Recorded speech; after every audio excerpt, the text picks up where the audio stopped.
Okay, hi everyone. It's been a little while. You guys might notice I look a little different. I've gained a little weight. We're going to talk about that. I'm going to share my screen with you and we're going to get into it. Okay. So, where do I want to begin? Let's start with my absence. I guess I haven't posted a video in 3 weeks or so. It's because I was with my family. I was very focused on that. But all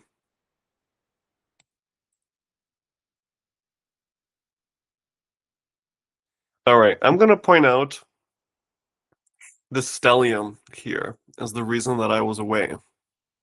And therefore, we're going to talk about combustion.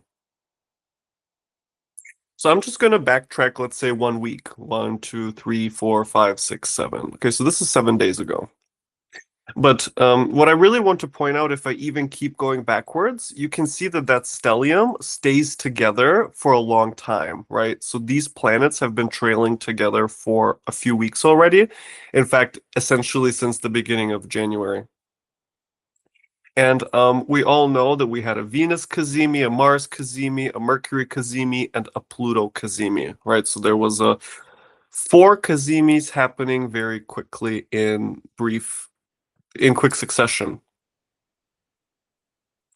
And whenever there's a cazimi, that's like a new moon, except it's a new Venus, a new Mars, a new Mercury, and a new Pluto, right? So there's a new cycle beginning. So it's the start of something. And then there's also the Mercury Mars, Venus Mars conjunction, Venus Pluto.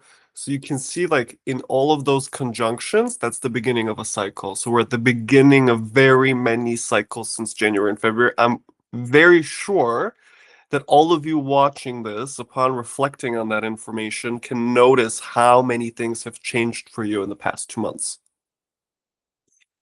And what happens after planets cazimi is they become combust for a while. And combustion is very simple. Like, you can just see that all of these planets are under the rays of the sun, right? This is the sun in the middle at 10 degrees of Aquarius, and the planets are all very close to him.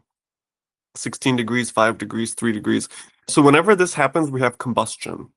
And combustion is when planets are so close to the sun that they're incinerated and they're like obfuscated. You can't see them in the night sky nor in the morning sky because they're just too close to the sun to be visible. But still they're emerging, right? So they're all leaving combustion. This is why I associate my absence with the combustion because I wasn't around. I was invisible. Right, and so that makes me think about all of the planets burning up near the sun. Okay, because many changes are happening. There's things developing behind the scenes. New things are emerging, and in that period, there's something hidden going on. You don't really know what's taking place. And that's not only on my disappearance from YouTube and TikTok. That's on many different things happening. Many things are kind of occluded at this time, also for you, the watcher. Um, okay, so that's a bit about the combustion. Now let's talk about Uranus. So I have my natal chart now on the inside, and I've removed all the planets except for Uranus because I'll be talking about Uranus. Now you can see if I go back 1 day, Uranus has a red number, and if I go forward to today, Uranus has a black number. So the color just means the red is retrograde, black is direct. Okay, so yesterday Uranus was retrograde. Obviously, he's stationed, and then he went direct. So now we're at Uranus direct since yesterday evening. Evening for me here in Europe. And you can see that Uranus is stationing right next to my ascendant at 22, nearly 23 Taurus. So there's a few things about that. First of all, you know that Uranus is about to leave Taurus. So this is kind of like the final touch that he's making. And You have to keep in mind that Uranus stationing is about a month long process. So for a month, he's stationing direct, right? Because he's slowing down tremendously during that month because he's approaching his direct motion. And so during that month, while Uranus has been stationing, I was in Hamburg, away from my home here. Therefore, all of my routines and my rhythms were completely thrown into disarray for a month. Never mind that I was without my partner, who I live with in a tiny house, and we're just so used to being like this. And so suddenly, when I leave for a month, that's very disturbing. And still, my aunt needed my help. So I went there to help her with the kids while her brother was away. And now something you need to understand is that I eat fairly healthy. And that has happened since Uranus went into Taurus like 8 years ago. That is when I became vegan.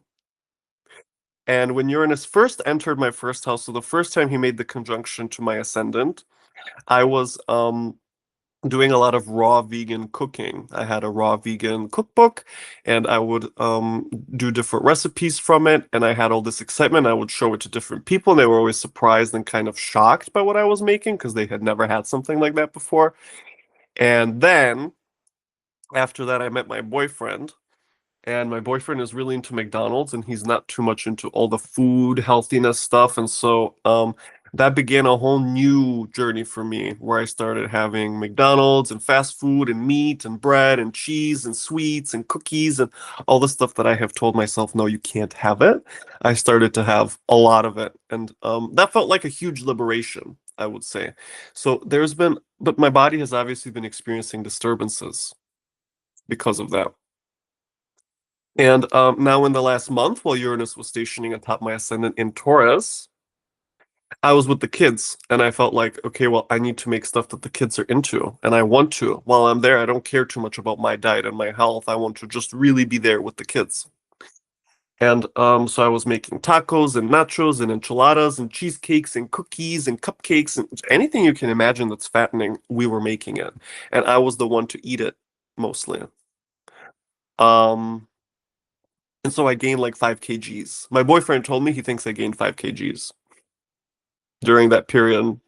And yet every day my stomach was in total disarray while I was there because I was eating all this stuff that I'm not used to having. And I didn't care too much either. I was like, this is so good for me, like having non-organic chicken breasts. And I have to deal with that and understand that it's not going to kill me and it's totally fine to have. So there was a lot of like philosophical movement in my brain also around the food during this period. But the reason I'm pointing out the station is because that's when I got back home. And as soon as I got back home to Ansbach here in the tiny house, all of that eating stopped. However, because I had damaged my body quite a bit, yesterday during the actual station of Uranus, I was in bed the whole day motionless and I was recovering because I was feeling very ill in my brain and my stomach and everything. So yesterday was a total recovery day. And you can feel that just from the Taurus energy, right? Being fixed in place, being motionless. And the Uranus station is like this, because what is happening when Uranus or any planet is stationing? They're changing direction. So something is changing. You used to do it like this, now it's like this. So I was eating all the stuff, the kind of unhealthy stuff. And now I'm again fasting. Like yesterday and today, I'm fasting. I'm just having fruit smoothies. So I'm making them out of frozen fruit and water, and that's it. And that feels very good, very much more like my normal routine. And I'm back with my partner Alex, and everything is kind of starting to move forward again. So I was really feeling that backwards motion, especially when I was in Hamburg with the kids, because I wasn't doing anything. It's kind of like I took some steps outside of my life just to completely immerse myself in that life there. I forgot about my work. Of course, I still have my school that I run every weekend, and I had a few clients, but otherwise, I was not making any videos. Now Uranus is direct, and here I am again, back in front of the camera filming.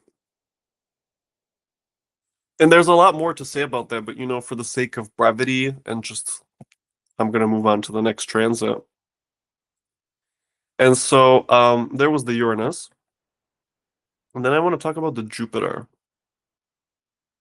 and especially that I'm going through my Jupiter opposition. in Capricorn and Cancer, right? Because my natal Jupiter is in Capricorn, transiting Jupiter is in Cancer, and so there's the opposition. Doesn't matter that it's a bit wide. As long as Jupiter is in Cancer, I'm in my opposition period. You can see it that way. It's just that when the opposition is more exact, that is when the energy gets louder or stronger. Let's just make sure I don't get kicked out.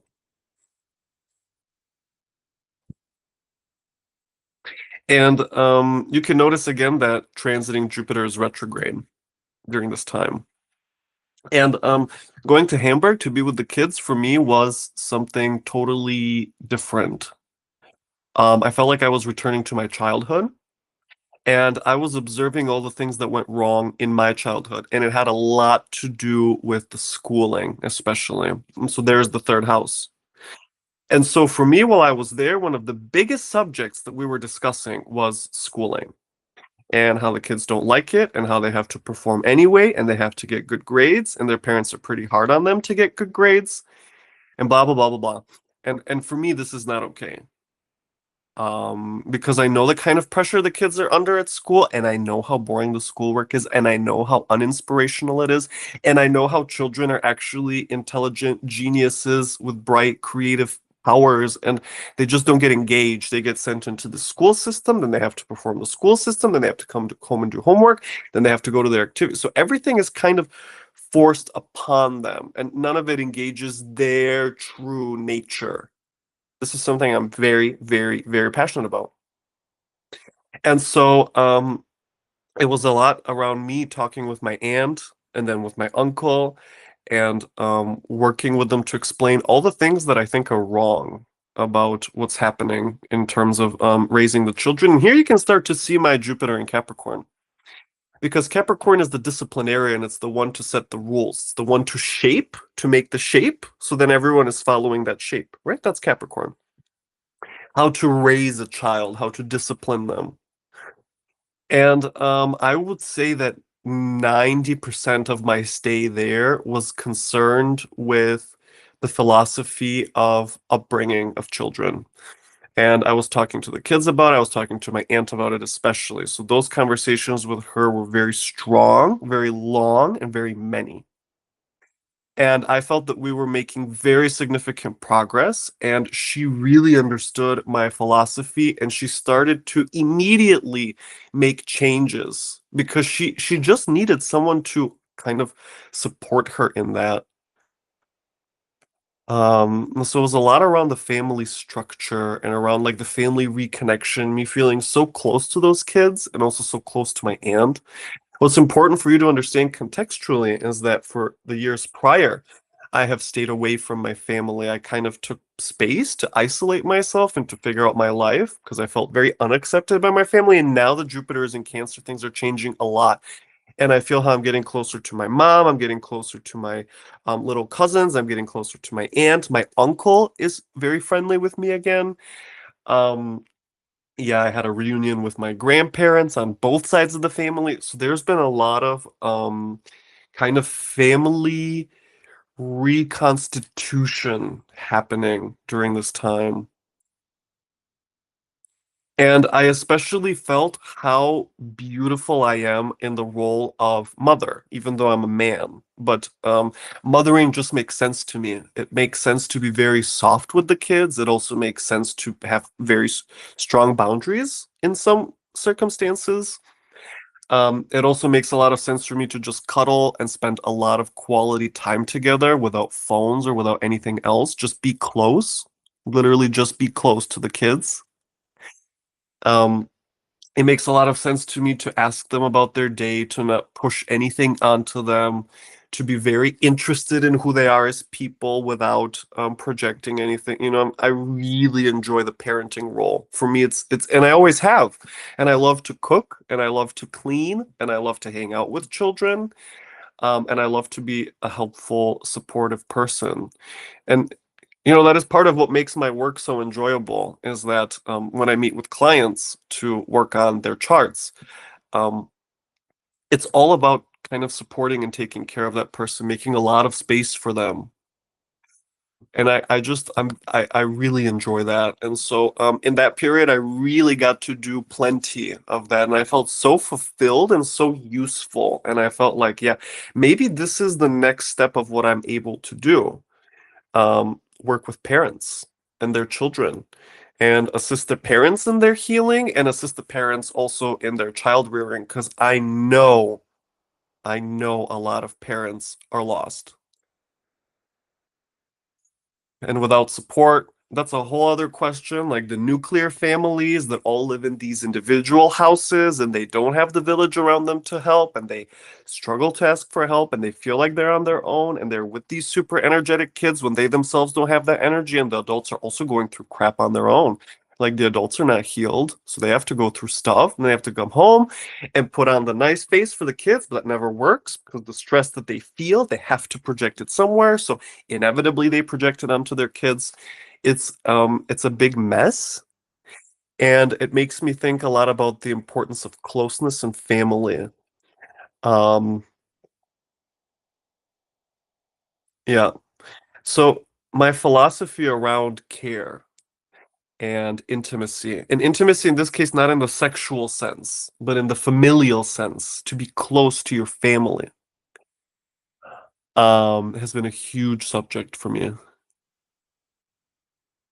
And you know, that honestly brings up my Uranus stationing on my ascendant again, because I know that all the things I had to say to my aunt and my uncle are very hard to hear. It's not something that you want anyone telling you or pointing out. And I feel how I'm disturbing them a lot. And I also feel in the way they answer me that they've known for a long time that something's not right about how they behave with the kids. And I'm just the first person to notice and to call it out. And so there's some kind of shame, or at the very least, it's disturbing. And I'm the one to cause that disturbance, and I'm always the one to cause that disturbance. Right? That makes me think about Uranus on my midheaven. I'm just the person to point things out and to say things that are very uncomfortable and to be kind of shocking and disturbing, but not in a rude way. Just in the way of saying things that we usually hide. Saying things that we usually don't want to say because it's going to trigger a big process and it's not something easy and it's very uncomfortable. I've become very accustomed to that in the past couple years. Um, you know. The other thing I want to point out is like Uranus that whole time was exactly squaring my Mercury, right? My Mercury sits in my fifth house. And so when I was with the kids, of course, I was laughing a lot. I was singing a lot. I was making up all kinds of silly little songs. I was dancing. I was making jokes with their friends. I mean, we were doing all the kids stuff that they do. And talking out that child language, which has nothing to do with high philosophy and logic, more about like fun and play and making stuff up, and yeah, being silly. So there was a lot of silliness happening, and that comes very natural to me. So, okay, I'm gonna leave this video at this point, just because I think it's already a lot of information. I wonder if you, as the listener, is connecting the dots that I'm trying to point out. Um, yeah, I'm very curious always if the information is connecting with you, if it makes you think, if it makes you go to your chart, if it makes you reflect on what's going on in your life, if it makes you think about kind of the cosmic order of your existence. Because that's kind of the point of why I'm posting these. I always had this idea for a long time. Yeah. Okay. Let's stop sharing my screen here, and I'll stop the recording and see you in the next vlog.